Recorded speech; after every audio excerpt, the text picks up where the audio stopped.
Aí galera, beleza? Sejam todos bem-vindos mais uma vez ao canal Elétrica Watts, beleza? Então galera, nesse vídeo, nessa imagem eu estou trazendo aqui para vocês e nós iremos aprender aqui um esquema bem básico, como é que é feita aí a ligação do disjuntor termomagnético para um disjuntor DR, beleza? A gente sabe que o disjuntor termomagnético, pessoal, ele tem aí a responsabilidade de proteger aí a sua instalação de um curto-circuito e de uma sobrecarga, de uma resistência, beleza? Observe que esse disjuntor termomagnético, o comum, né, que é bastante comum, ele é de um polo. A gente tá vendo aqui que ele é de um polo, né? A gente sabe que ele só tem uma fase, só entra uma fase e sai uma fase. Então ele é de um polo, porém no mercado nós iremos encontrar ele de dois polos e também de três polos, certo? Aqui ele é monopolar. O segundo polo ele é bipolar e o terceiro polo ele é tripolar, beleza, pessoal? Então a gente vai encontrar ele dessas três formas, certo? Enquanto o meu disjuntor termomagnético tem a função de proteger a minha instalação elétrica, o meu disjuntor IDR ele tem aí a função de proteger os meus equipamentos, os meus eletrodomésticos e principalmente a minha vida de uma fuga uma fuga de corrente, beleza? Então essa fuga de corrente ela acontece por intermédio dos eletrodomésticos. Muitas vezes acontece, você tem um determinado eletrodoméstico que está passando fuga de corrente por ele, e por ele não ter uma proteção, você acaba aí tendo contato com a carcaça, por exemplo, de uma geladeira, e você acaba aí recebendo essa descarga elétrica, certo? Um ferro também de passar, um micro-ondas também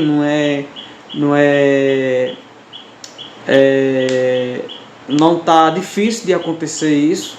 Isso acontece facilmente, não é raro acontecer isso. Isso acontece frequentemente e principalmente em máquinas de lavar, né? A gente sabe que em máquinas de lavar esses eventos aí, fuga de corrente, acontece por frequência, né? Inclusive aqui na minha cidade a gente já soube aí de acidente que até uma pessoa aí veio a óbito, né? Por estar utilizando aí uma máquina de lavar e estava tendo uma fuga de corrente e ela recebeu essa descarga elétrica e infelizmente ela chegou a óbito, né? Então se tivesse na instalação um DR, né, com certeza aí estava garantido, estava protegida a vida dessa pessoa, né? Por isso que é importante a gente ter o IDR instalado na nossa casa.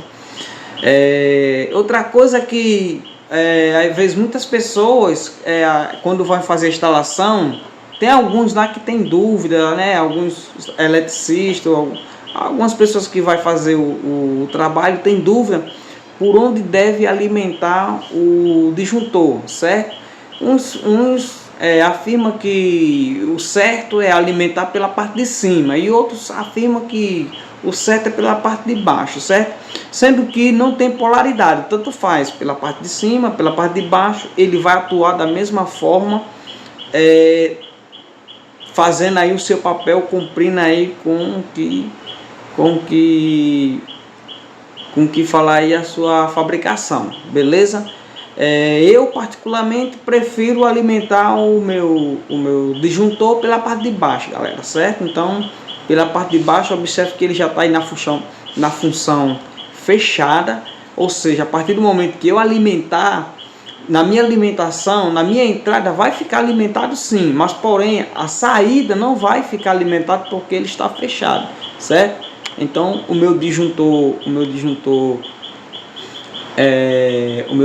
DR, o meu disjuntor termomagnético,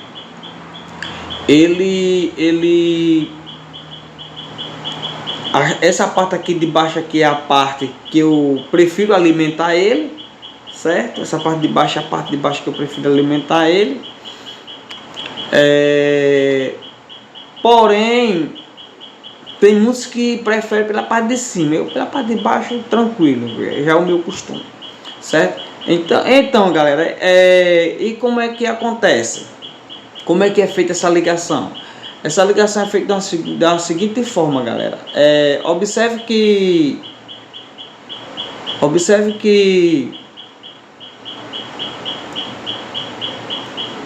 no padrão de entrada, quando a gente aí vem a concessionária que faz a ligação, o fase ele vem diretamente do nosso padrão de entrada e ele vai entrar no nosso disjuntor, beleza? Então ele vai ficar da seguinte forma: o meu fase, estou representando que vai vir lá do padrão de entrada, certo? Vem lá do transformador, vai entrar aí no meu, vai vir do meu relógio, aliás, né? Aí vai entrar aí no meu disjuntor, certo? Entrou no meu disjuntor. O que é que vai acontecer? Após ele entrar no meu disjuntor, ele vai sair, certo? Ele vai sair e vai entrar aqui no meu disjuntor IDR, certo? Saiu do meu disjuntor termomagnético e está aí alimentando o meu disjuntor DR, beleza, galera? Pós feito isso, né? Pós feito isso, a gente vai vir com o neutro, certo? Então eu vou vir com o meu neutro, certo? O meu neutro ele vai vir também. Porém, o meu neutro ele não passa por nenhum tipo de interrompimento, a não ser pelo IDR, certo? Então ele vai entrar pelo IDR. Observe que o meu fase ele vem, ele entra aí no meu disjuntor termomagnético, sai do meu disjuntor termomagnético e entra no meu disjuntor IDR, beleza? Alimentando o meu disjuntor IDR. Aí o meu disjuntor DR ele já está alimentado. Vem o neutro diretamente, não passa por interruptor, não é interrompido em nenhum momento, a não ser aí entrando no meu IDR, beleza? Então, saindo do meu IDR, o que é que vai acontecer, galera? Lembrando que para que o IDR cumpra o seu papel, certo? É preciso que a gente tenha proteção, que a gente tenha o nosso aterramento na nossa instalação elétrica, certo, galera? Para que ele possa aí cumprir com o seu papel, é preciso que na minha instalação elétrica a minha proteção também ela esteja aí feita de maneira correta também, conforme a norma, beleza?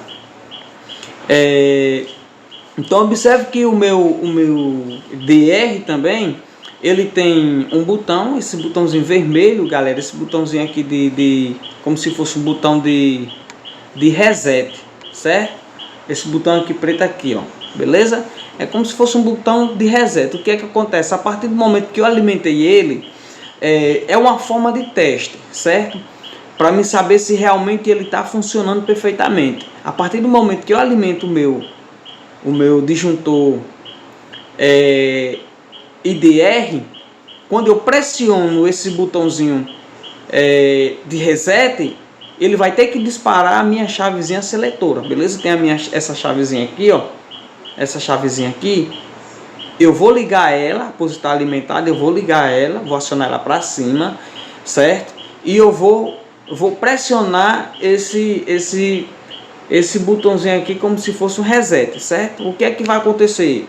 É como se fosse uma fuga de corrente que está acontecendo e ele vai disparar. Ele tem que disparar. Se ele não disparar, é porque ele não está perfeito, certo? Veio com defeito de, vamos dizer, de fabricação. Ele não funcionou, não está funcionando. Então aí precisa ser substituído, beleza? E ele só vai funcionar se ele estiver energizado, certo? Se você pressionar ele sem ele estar na eletricidade, sem você estar alimentando ele, ele não vai funcionar, beleza? Não vai funcionar de maneira nenhuma.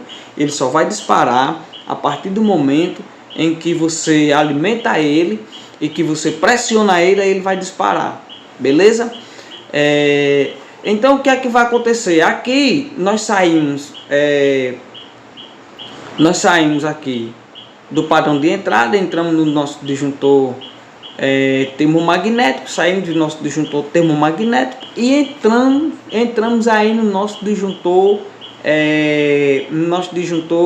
IDR, beleza? O que é que acontece? Observe que todos os equipamentos que a gente vai instalar hoje tem a sua proteção, beleza? Tem a sua proteção. Ou seja, aqui eu vou simular aqui o meu aterramento, beleza, galera? Eu vou fazer aqui um aterramento que é de onde vai sair o meu aterramento para alimentar a minha tomada, certo? Então eu venho aqui. Então vamos dizer que isso aqui é o meu aterramento. Aterramento feio, né? Mas está valendo, dá para perceber que é um aterramento sim. O que é que acontece? O meu aterramento vai sair assim como o meu condutor fase neutro, ele tem que seguir o padrão, o azul como neutro e o vermelho como fase. O aterramento também ele precisa. Então o meu aterramento está aqui. Eu tô com o meu aterramento saindo daí, certo? Da sua haste. Então o que é que vai acontecer? Após eu sair aqui o meu aterramento aqui da haste, eu vou conectar ele aqui, tá vendo o símbolo? Esse símbolozinho aqui, no meio dessa tomada aqui, é o meu local de aterramento. Então eu vou aterrar a minha tomada. Vamos dizer que essa tomada ela vai ser aí uma tomada para o micro-ondas, beleza? Então aqui é uma tomada de uso específico, certo? Então essa tomada é uma tomada de uso específico, viu? Lembrando que não estou levando aqui, galera, em consideração aí os cálculos da potência, certo? As bitolas, a exceção do cabo, não estou levando em consideração a isso. Nós estamos somente fazendo aqui uma simulação como é que funciona uma instalação com um disjuntor DR, certo? Com um disjuntor DR e a proteção, que ele só vai funcionar se tiver a proteção, certo? Se não tiver a proteção, ele não vai cumprir seu papel. Lembrando, se não tiver o aterramento, ele não vai cumprir aí o seu papel, certo? Então eu entrei no meu DR e agora eu vou sair e alimentar minha tomada, beleza? Então eu vou vir com o meu fase, e vou alimentar aí a minha tomada, beleza, galera? Então eu venho aqui com o meu fase e alimento aqui a minha tomada, certo? Então aí alimentei minha tomada e após eu sair com o meu fase, eu saio agora com o meu neutro. Vou sair com o meu neutro, fazendo aí o fechamento do meu circuito de tomada de uso específico, beleza? Vamos identificar aqui que essa tomada ela é uma tomada de uso específico, beleza? Então pronto, galera, feito isso, eu alimentei, certo? A minha instalação está tranquila, minha instalação aí está segura, beleza? Por quê? Porque eu tenho aí o meu circuito de tomada sendo protegido pelo disjuntor, que ele vai atuar das duas formas, tanto de um curto-circuito como de uma sobrecarga, também de uma fuga de corrente, que a gente tem também o DR, o segundo disjuntor, que é o nosso DR, que ele está protegendo de uma fuga de corrente. E também a gente tem o nosso aterramento, aterrando aí a nossa tomada, deixando com mais segurança e com mais eficaz tanto a nossa vida como os nossos equipamentos, beleza? Então, galera, é isso que eu queria mostrar para vocês. Foi só um videozinho simples, básico, mas que é de muita importância, beleza? Se esse vídeo foi de importância para você, se você gostou, deixa aí seu comentário, dá um joinha e compartilha, galera, para ajudar o canal a crescer, beleza? Tamo junto e fui, até mais. Fica na paz.